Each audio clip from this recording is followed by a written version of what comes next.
नमस्कार साथीहरू, आज म एकजना एकदम गाउँका धनी व्यक्ति, समाजसेवी र धेरै राम्रो विकास विशेष प्रकारको अब तपाईहरूको हैन मनोरञ्जन र जिन्दगी कसो हो के हो भन्ने कुरामा हामी उहाँसँग कुराकानी गर्नेछौँ। र उहाँको घर हेर्नुहोस्, एकदम पुरा झिलमिल छ। उहाँले जीवनमा केही गरेर केही प्रगति गरेर उहाँले अगाडि बढ्नु भएको हो। उहाँलाई अब उहाँसँग हामी कुराकानी गर्नेछौँ। त्यसै गरी एकजना दाइ पनि हुनुहुन्छ, यो दुईटैजना मेरा दाइहरू हुन्। उहाँसँग हामी कुरा गर्नेछौँ। अब तपाईँहरूले हेरिदिनु होला हैन, सपोर्ट गरिदिनु होला। अब हाम्रा श्री भान विष्टज्यू हाम्रो अगाडि आउनु भएको छ र साथै रणबहादुरजी पनि हाम्रो अगाडि नै छन्। हामी उहाँसँग कुरा गर्नेछौँ। नमस्कार हजुर। दाजु ढोकिदिए भाइरल दाजुलाई। ल भाग्यवान और आराम ठिक छ। आराम अब के छ हालखबर आज? हालखबर के छ? अब ठिकै छ भनौँ। अब जिन्दगी मतलब जे होस्, मतलब आफ्नो मतलब संस्कृति, आफ्नो जाने सुविधा जे भए पनि मतलब आफ्नो जाने जिन्दगी मतलब जस्तो कि पार भएपछि त्यही सन्तुष्टि हो त। हजुर हजुर दाजु, दुःखमा मतलब आफ्नो दिन काट्नु, दुःखमा जानु भन्ने कुरा त व्यर्थ हो। तर केही न केही आफूलाई मतलब सुविधा छ होइन। हजुर के चिजको पनि आफूलाई मतलब असुविधा छैन भनेदेखिमा तपाईँले यो जीवन कसरी बिताउनु भयो र यो घर परिवार मतलब कसरी सम्हाल्नु भएको छ अहिलेको लागि? अब त्यसै छ मतलब छनको लागि त म एक्लै छु, तर दोस्रो मान्छे मसित कोही पनि छैन होइन। त्यो भएर पनि आफूले जाने एकदम गम्भीर भएर गम्भीर भएर जाने उनले काम गरिरहेको छौँ, काम चलाइरहेको छौँ। मतलब यी त गएका छौँ, उ त गएका छौँ। मतलब अलिकति मतलब जस्तो भन्नु कि अब मैले टिकटक पनि जाने कति बनाएँ के हिसाबै छैन होइन। तो आधारले मतलब जाने मेरो ठाउँमा पनि मतलब धेरै मान्छे मतलब रुचि भएका छन्।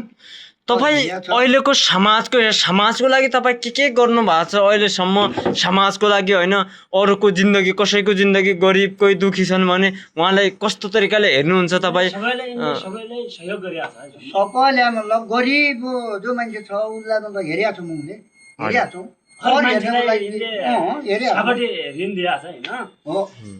ऋणमा पनि तपाईँ कति पर्सेन्ट तपाईँको ब्याज स्याज छ? अब समयमा तिर्न भने उहाँलाई कस्तो सजाय गर्नु भएको छ होइन? मान्छेलाई गाह्रो साह्रो परेर तपाईँकै उहाँ आउँछन्। तपाईँ नै अब यो गाउँको होइन, यो गाउँको एक प्रकारको धनीमानी व्यक्ति, समाजसेवी, मनकारी भन्ने जसो मैले अरूबाट सुनेको थिएँ। त्यही भएर तपाईँलाई भेट्न आएको छु आज। र केही कुरा तपाईँ यसको बारेमा बताइदिनु पर्यो। उहाँ दाजु पनि छन्। केही कुरा उहाँको सबै दुवै मिलेर यो समाजको बारेमा केही राम्रो कुराहरू चाहिँ तपाईँले बताउनु पर्यो। जिन्दगी भनेको के हो त्यो पनि भनिदिनु पर्यो। किनभने तपाईँ अहिले 74 वर्ष हुनुभयो, तपाईँ अझ हेर्दाखेरि युवा जस्तो देखिनुहुन्छ। तर यसको कारण के हो? कसरी तपाईँ मतलब यो युवा जस्तो देखिनु भएको यति वर्षको उमेरमा? कसरी तपाईँहरू यो व्यवहार चलाउनुहुन्छ भएको छ? त्यो इस्यु हो के? त्यो खास गरी के हो भनेदेखिमा दोस्रालाई मतलब नठग, जाली नगर, दोस्रालाई ठगेर नखाऊ, सत्यता काम गरेको छ पनि मतलब सत्यता काम गरेपछि मतलब त्यो मान्छे जाने एकदमै उसको लागि जाने भगवानले जाने सहयोग गर्नुहुन्छ। भगवानले दिन्छ। कसैलाई मतलब ठगी दोस्रोको पैसा खान खोजेको त्यो जाने व्यर्थ हो। त्यसरी मतलब मान्छे उँभो हुनेवाला होइन। त्यो जाने ऊ जुनमा जाने ऊ त्यो दोस्राको जाने ऋणी भएर जाने, दोस्राको जाने दास भएर जाने उसले जाने बस्नु पर्दैन हो त। यिनले आजसम्म आफ्नो भविष्यको लागि यिनले सबै बनाएको छ। यो घर सबै बनाएको छ, यस्तो 4 कोठाको भवन बनाएको छ। त्यो ठिक छ, तपाईँहरूको मैले कुरा बुझेँ। अब मानौ तपाईँहरूको कसैले पैसा साबटी लग्यो र त्यो पैसा साबटी लगेको मान्छेलाई तपाईँ के भन्न चाहनुहुन्छ? जसो तपाईँसँग पैसा माग्यो कसैले, त्यो समयमा तिरेन, अहिलेसम्म पनि तिरेको छैन भने त्यस्तो मान्छेलाई तपाईँ के भन्न चाहनुहुन्छ? के गुनासोहरू छन्? के भन्ने अब कि अब तिर्नको लागि लगे होइन, उसले त्यो खानको लागि लगे हो। त्यो जाने ऊ जुनीमा जाने दास भएर बसुन्छ। धर्मको हिसाबले दास भएर उसले बस्छु पर्ने। दोस्राको धन खाएर जाने त्यो हुनेवाला छैन। दोस्राको धनी खाएर कोही ठुलो हुने छैन। बिल्कुल धन जाने कामताली भएर जाने बस्नुहुन्छ ऊ के आफ्नो लागि हो, सिद्धिने हो। बस कसैको लागि हो नि, आफ्नो लागि हो। तर आफ्नो जाने जीवन जाने कसरी मतलब सफल हुने हो, कसरी जाने भगवानले जाने ऊ माथि जाने छाया गर्ने हो, ऊ माथि जाने दया गर्ने हो होइन दया छाया माया हुन्छ नि भगवान्को हुन्छ हुन्छ तब ऊ मान्छे जाने ठिक रहन्छ अर्कालाई नलुट न ठग न ढाँट दोस्रोको पैसा खानलाई मतलब त्यो व्यवहारमा नजाउँ न नजाउँ न। सत्यमा जाउँ अनि अर्को कुरा हजुर तपाईँहरूलाई यस्तो प्रश्न राख्छु जस्तो कि अब कोही मान्छे अब गरिब अशक्त छ त्यो इमान्दारी छ तपाईँको सामु आयो मलाई यस्तो पैसाको खाँचो छ हजुरले यो गरिदिनु पर्यो भने त्यस्तो मान्छेलाई तपाईँ के भन्न चाहनुहुन्छ अझै दिन चाहनुहुन्छ कि मतलब सबै उस्तै हुन् यिनले फिर्ता गर्दैन समयमा म दिँदैन भन्ने कस्तो भावना हुन्छ तपाईँहरूको त्यो भावना होइन कि मतलब जस्तो भनौँ कि अब त्यो भावना मतलब भएपछि मैले पल्ली मतलब कसैलाई पनि नदिन्थ्यो तर त्यो एकदम टुटो भएर जाने मान्छे आउँछ भने त्यसको जाने सहयोग गर्थे किन जस्तै मानौ अब पैसा गरिब दिने। मान्छेलाई सबै इमान्दार मान्छेलाई यिनले दिएको छ होइन हजुर हजुर यिनले दिएको पैसा सबैले रिटर्न गर्ने हो कि इमान्दार भएर यिनले दुखी सुखीमा दिएको छ पैसा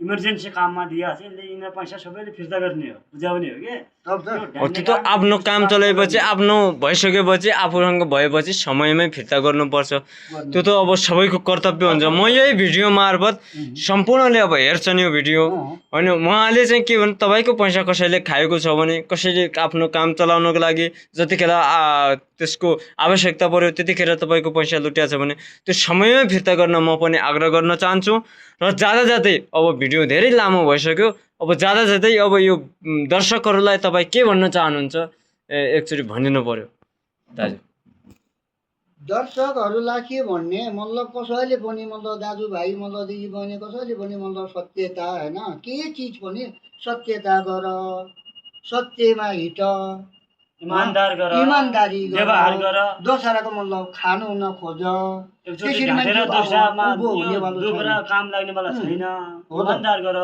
दोस्रा पैसा खाएर त्यो ठुलो हुनेवाला छैन आफै सिद्धिने हो बस बस आफू त्यति आफू हो।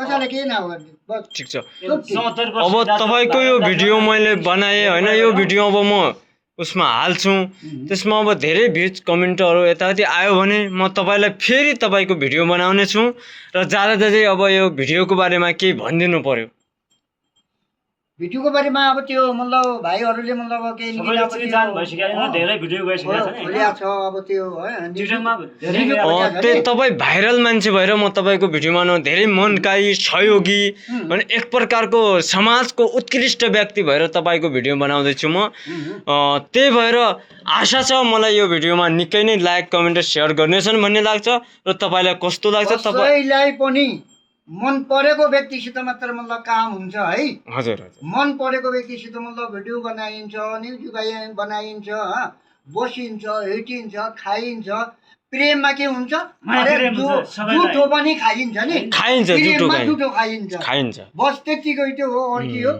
मतलब ठिकै छ यो तँलाई मतलब जाने लाइक बनाउन, कमेन्ट सेयर गरिदिए सेयर सबैलाई गरिदिने म पनि जाने त्यसमा जाने खुसी छु खुसी छ सबै मतलब दाइ भाइ मतलब जसले पनि दिदी बहिनीहरू मतलब सबैले हेरिया जो पनि हानेलाई छ, सबै लाइक त्यसले कमेन्ट हेरिया हानेले त्यो मतलब व्यक्तिले जाने मतलब लाइक गरिदिए त बहिनी भाइको त्यही त यो अगाडि हाम्रो बढाउनु त हो हाम्रो हजुर। दाजु 74 वर्षीय मान्छे अनिलाई भाइरल बाजियान यिनको नाम भाइरल बाजी राखिदिएको छ अहिले होइन सबैले टिकटकमा भाइरल बनिएको छ यिनलाई लाइक कमेन्ट हो सेयर गरिदिया यिनलाई भाइरल गरिदिया धन्यवाद। 2.5 लाख करिब पनि या 2.5 लाख भने नि हुन्छ जान्नु लाइक तब त कमेन्ट लाइक कमेन्ट 2.5 लाख भने नि होइन के यिनले गाउँलेबाट सबै फर्स्ट पुरस्कार वितरण गरे हामीले होइन सबैलाई मलाई धेरै गाउँको एक प्रकारको इमान्दार विशेष प्रकार सम्मानीय व्यक्तित्व भनेर उहाँलाई चिनिन्छ र त्यही भएर म आज तपाईँको घरमा तपाईँको आँगनमा आएको छु र उहाँले आउने बित्तिकै योभन्दा अगाडि मैले त्यो भिडियो बनाउन सकिनँ धेरै प्रकारको स्वागत गरेछन् खानपिनको व्यवस्था गरे उनले र हामीले त्यो गरिसकेका छौँ त्यही भएर मैले पहिलाको बनाएन हजुर तपाईँहरूलाई र पछिको मैले बनाएको छु र आइन्दा दोस्रोचोटि मैले फेरि भिडियो बनाउनु पर्यो भने उनले स्वागत गरेको कस्तो तरिकाले उनले बोल्छन् त्यो विषयको बारेमा म भिडियो बनाउने छु आजलाई धेरै लामो भइसकेको छ यो भिडियोलाई धेरै कमेन्ट गर्नुहोस् र उहाँ दाजुको विशेष प्रकारको समस्या तपाईँहरूले बुझिसक्नु भएको छ यसमा म केही भन्दिनँ यदि केही कन्फ्युज हुनुहुन्छ भने यो भिडियोलाई लाइक कमेन्ट गर्नुहोस् फेरि पनि म उहाँ दाजुको भिडियो बनाउन पाऊँ भन्ने आशा छ अहिलेलाई छुट्यौँ हस्त धन्यवाद र जाँदा जाँदै दाजु यसको बारेमा तपाईँ अझै भिडियोको बारेमा केही भन्न सक्नुहुन्छ केही अब गुनासोहरू केही त्यस्तो छन् भने भन्न सक्नुहुन्छ लास्टमा एक दुई शब्द राखिदिनुहोस्। त्यो अब यसो भयो कसो भयो भनेदेखिमा जस्तो कि हामीले मतलब अहिले केन बनायो होइन हजुर त्यसको जाने केन हेरौँ त हजुर त्यो हेरेपछि जाने त्यहाँपछि जाने केन थपौँ दोब्रा भिडियो हजुर बनाउँदा अब उहाँको भनाइ कस्तो छ साथीहरू,